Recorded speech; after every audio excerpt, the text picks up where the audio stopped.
what advice do you give?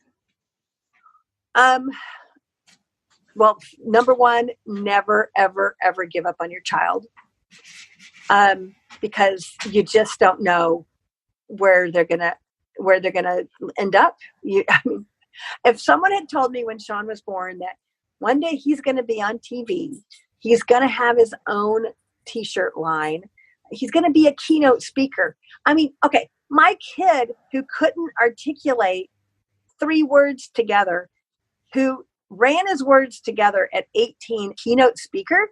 How did that ever happen? How did he end up on TV? Honestly, we just never told him no. We just said, okay, let's figure out how to do this. And when I wrote the first book,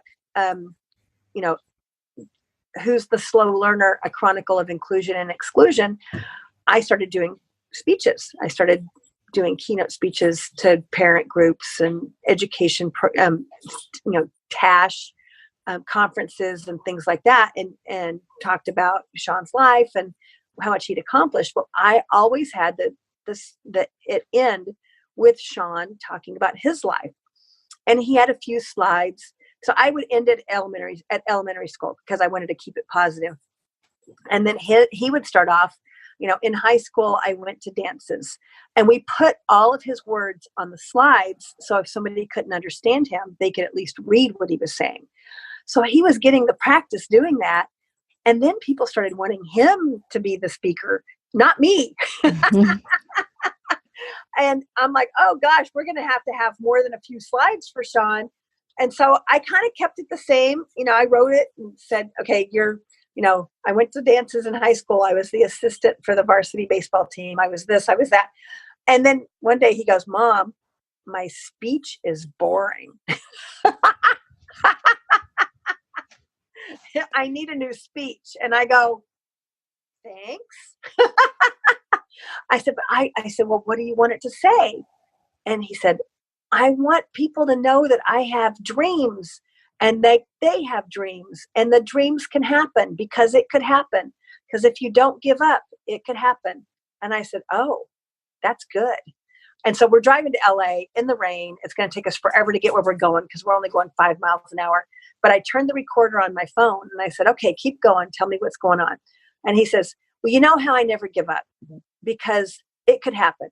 And when you don't give up, it could happen. I mean, he just keeps saying it could happen. I said, okay, it could happen. It has to be part of the speech for sure. And then he said, because that's what faith can do.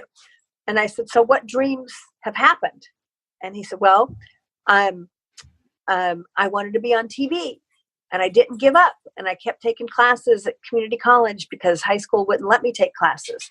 And and that's what faith can do because I didn't give up. So he's just, he just kept going. And so I come up with this theme. It could happen. That's what faith can do. So I sit down and, write his speech. And he says, I wanted to meet celebrities. And I wanted to meet Meghan Trainor, but Stephen said I'd never meet Meghan Trainor, but I didn't give up. And I met Meghan Trainor. That's what faith can do. I mean, so it's like, okay, so we sit down together and we basically write the speech.